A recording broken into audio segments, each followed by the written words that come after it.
Hello everybody and welcome back to the Lap of the World and to Rockingham Speedway, specifically the one in North Carolina. I'm Richard and you're joining us for another Just the Laps installment. This video is largely intended to provide some competent, if not perfect, reference laps for learning Rockingham's road course before you might go and drive it yourself. I don't have any cheeky car comparison baked into this one, but we'll see what we come across as we go and maybe we can have a little bit of fun. If you're new here, please bear in mind that this is not a race, it is a high-performance driver's ed event. All passes are accomplished by an acknowledged point by and per the rules of the event. Not all events are the same, so if you're headed to your first track day, please make sure you understand and follow the passing rules for your specific event. Touching briefly on the car, for those of you new to the channel, we're driving our venerable 1992 Acura NSX. 309,000 miles on the clock at the time of filming, roughly 265 wheel horsepower from its original 3-liter V6, weighing in just under 3,000 pounds with only a little exhaust and suspension work for modifications. We're driving today on Falcon RT660s and running Hawk HP Plus pads on these stock rotors and calipers. We kick things off at Rockingham, pulling out of the newly refurbished garages for what was our third session on day one, meaning we're pretty well up to speed by this point, if not fully consistent. It's fun to look around as we pull on track and kind of see the juxtaposition between the refurbished infield and these still somewhat derelict-looking grandstand areas, skeletonized currently with ongoing work to bring the whole facility back to full operation. But what we're going to be doing is, with respect to laps this time, we're going to talk through some highlights of the first few laps. Then I'll shut up and let you watch my quickest lap on this in this session, and then we're going to wind it back a little bit and talk about some points of concern to keep yourself out of trouble when driving Rockingham. It's worth mentioning the layout that we're running here is what I'm going to call the traditional Rockingham road course with no chicanes. There are some outfits that run here, I think Motorsport for the Masses, that do run with chicanes. They'll put in cone chicanes, I think at least on the front straight, maybe in one other place, or they modify the entry to the infield just to keep their their demographic is typically less experienced, just to keep the people that are new to the hobby out of trouble. It's very sensible, although I did pick this event specifically because it doesn't have chicanes, and so we're going to be driving the traditional road course layout as they would have done with the SEC road racing back in the 70s and 80s. But we're going to run the configuration we're driving. I'm going to call it, it's going to have 6 turns. I've seen as many as 10 described on some track maps, but in reality, there are 6 major changes of direction. Any subdivisions thereof would be finding possibly multiple apexes in various places. But to get started with, now that we are on the track, we followed our NASCAR blend line to join in the middle of the back straight, and then we are now in the infield, about to come up on our first flying lap here as we close in on this nice-looking E46. Coming out of the infield for the first time and then onto the banking. This is probably one of the trickier sections of the course, and we'll talk about that later in detail. Joining in on our first flying lap, we're going to kind of keep it low here to make sure we're giving plenty of room, having been given a point by. And then we're going to enter turn 1 lower than we would normally, just to make sure that we're not squeezing the BMW there at all. Turn 1 is pretty bumpy, and you're going to want to look for this concrete patch right there as a reference point for later. We'll talk about that again in detail. We're coming down Thunder Valley, going into the infield for the second time. We're kind of braking in a straight line, aiming at that outside curb, and then keeping it wide, avoiding some of the sand that's been washed on, and then winding the wheel out earlier than you think, because there's a little elbow in the track there that gives you a little bit of extra track out room. The second horseshoe, again, a very, very late apex. Here again, you're going to want to watch out to we're trying to wrap this into that curving right there as tight as you can, and then be a little mindful on the exit. Again, you don't have much room between the grass and the wall, because I'm acknowledging that the AMG GTR behind me caught me a little quicker than I expected in the infield. That car was has lots of mid-speed squirt. He's going to fly by me with little effort here. But yeah, horsepower will do that. Coming in for our second lap here, we're going to rejoin behind him. Again, staying mid-track, kind of wrapping it down here until we get to see the little concrete patch, and then we're going to start to think about straightening the wheel and accelerating. So I wasn't really giving up too much to the Merc going through there. It's mainly in the mid-range acceleration that I lose out to that car and driver in this case. You'll see coming off of this turn, he's just going to check out. Even though I'm carrying pretty good speed through there, it just you can only do so much. Again, back to this infield horseshoe. Again, I'm going to narrate just a couple of laps because they're short laps. We're only, I was kind of circulating on average in the, minute 10 even range, kind of bouncing between minute 11s and then some down to like 09s and a couple of 08 hero laps here that we'll see soon. We're about to join our fastest lap here, crossing the line this time. So I'll be shutting up at start finish to let you just watch this one as a hopefully competent reference lap.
Well, crossing the line there with a 108.7, and that was my second fastest lap on the weekend.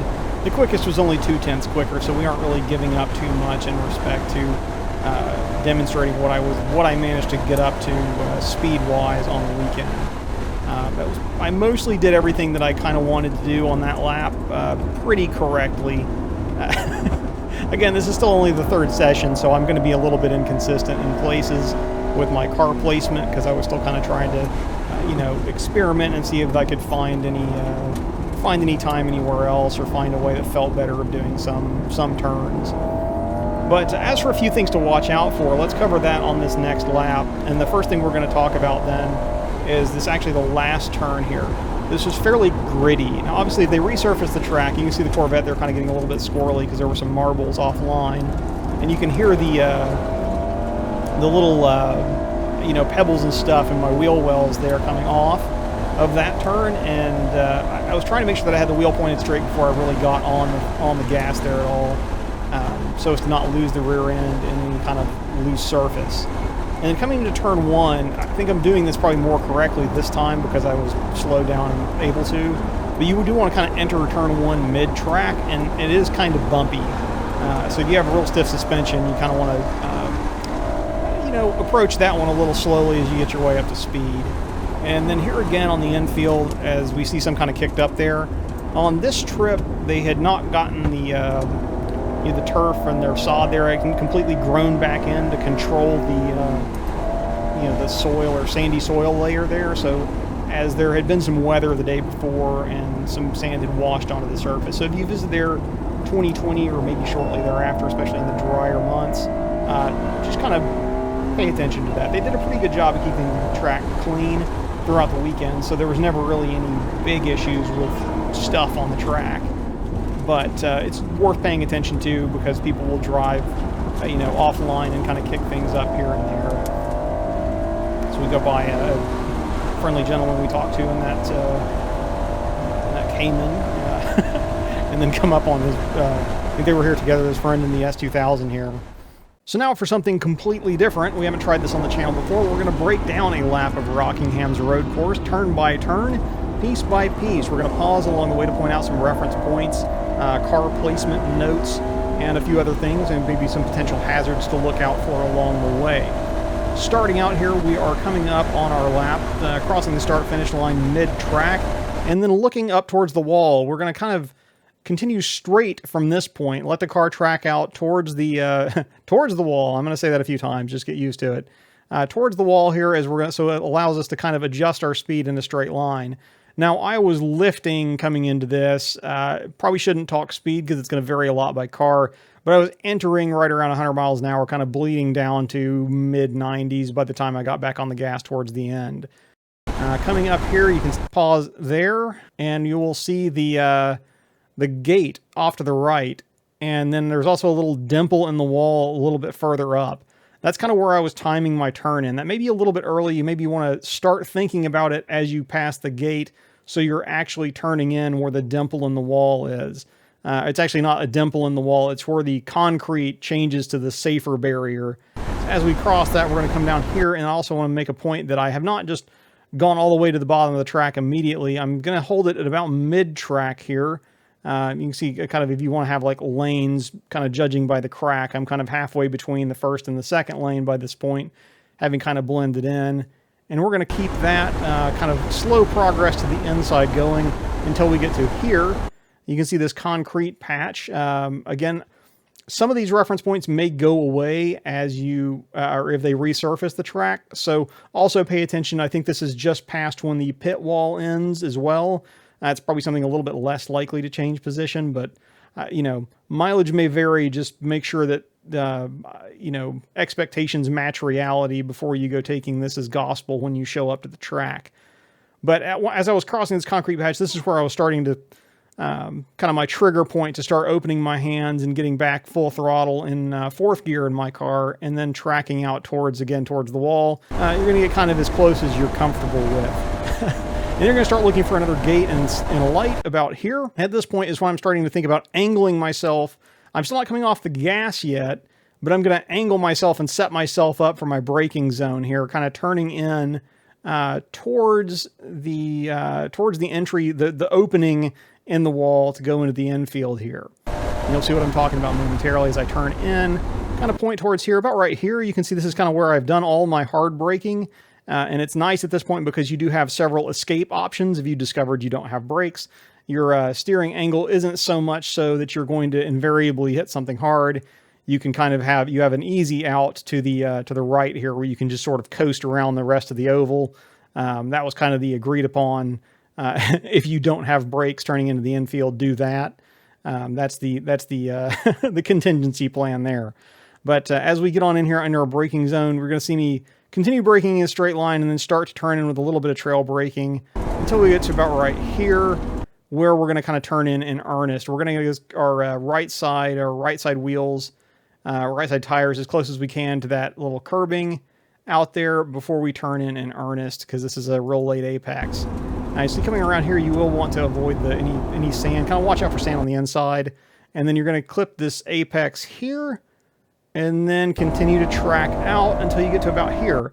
So you notice I haven't completely tracked out until I'm actually past that exit curbing, because there is a little bit more tarmac there than you might think on your first lap. I know my first few laps, I definitely didn't track out as early, or didn't open the wheel as early as I could have, and kind of had to work up to that, just knowing where the track limits were out here on this one. And then you're going to kind of make your way back across the track. And then once you pass these roads here, you're going to start to sort of blend it in. Now, there are several ways, probably more than one way to skin a cat on this turn, because it's going to depend on your car and your setup. You know, how neutral or, you know, understeer or oversteer setup your car is. In my case, I was kind of putting in a little bit hot and then using a little bit of off throttle to tighten my line. So coming around here, kind of keeping it wide to start with, but not all the way in the marbles. And then using this, when this exit road on the left came into view, was my trigger to start really trying to tighten my line and get to this inside curb here before then tracking out. Again, kind of being mindful on the exit that if you do dip a wheel off that outside edge, you know, you have lots of hard things to hit. You know, you might assume that the danger is the wall on the left, but the danger is actually the walls over here on the right in front of this little shed. Because if you hook that outside left tire and and then put the brakes on, well, that side of your car is going to accelerate or decelerate a lot slower, and is going to want to spin you back across the track into the barriers on the other side. Now, those may move, hopefully, as they get their infrastructure again sorted out here and their road course fully up to snuff. But for now, beware there. And then up here, again, kind of coming into this dog leg, you're going to look for this curbing on the left side. Again, I may be turning in a little bit early here, so you could probably, but when that comes into sight, you should definitely be about ready to turn in to possibly being already turning in at that point in time. And the way I was doing this was I was actually taking kind of a middle apex. I wasn't trying to super late apex this to set myself up for the following turn, because there wasn't really like a fast way to do the following turn the way that we were getting back up onto the banking, and I'll get to that in a second. So I was just kind of carrying more speed through this and then giving up the entry to the following turn. You can see I kind of clip on that, but then I'm over to the left side here coming in versus on the right side. Now turning through here, this is when you do have to be a little bit careful, because your sight picture as you're coming out here, you might be inclined to go straight up the straight uphill and then drive back down. However, that's the camera in this case, or fisheye on our GoPro, flattens that out a lot. That is a really pretty abrupt transition. That's why they do have the cones there, was to just be like, hey, you know, if your car is particularly low or has particularly long overhangs, you could end up just having an accident right there rather than turning up onto the banking. You know, in our case, we're able to get pretty flat on the throttle, although you do want to pay attention if you're too far to the left here, that there can be some grit and dirt that will build up in this area. You probably can hear it. I know I pointed that out on the flying laps, that you can kind of hear it in the wheel wells there. But you want to target here being kind of mostly turned and starting to unwind the wheel as you then, and have your car kind of mostly parallel to the banking before you blend up onto it. And I think for most people, all but the fastest cars, that's going to be the way to do it. And then once you're on the banking here, there's really I didn't find any real reason. My car's not fast enough to really need to track out all the way on the whole track. Excuse the dogs in the background. But, so I just ended up kind of staying mid-track to cut distance on this case. So that's the way I was handling it. And then we're going to come up here and finish our lap kind of mid-track again, because there's no reason to track out there. And that's hopefully that's been a lap of a somewhat mostly narrated by myself and a couple of corgis, lap of Rockingham in North Carolina. If you've made it this far, thank you for watching. Let me know what you thought of the more detailed walkthrough format in the comments, and I'll decide somewhat based on that if it's something I'll carry forward to future installments of Just the Laps. I hope you found the video informative, if not entertaining, and until next time, I'm Richard, this is Lap of the World, and I'll see you in the next video, if not at the track.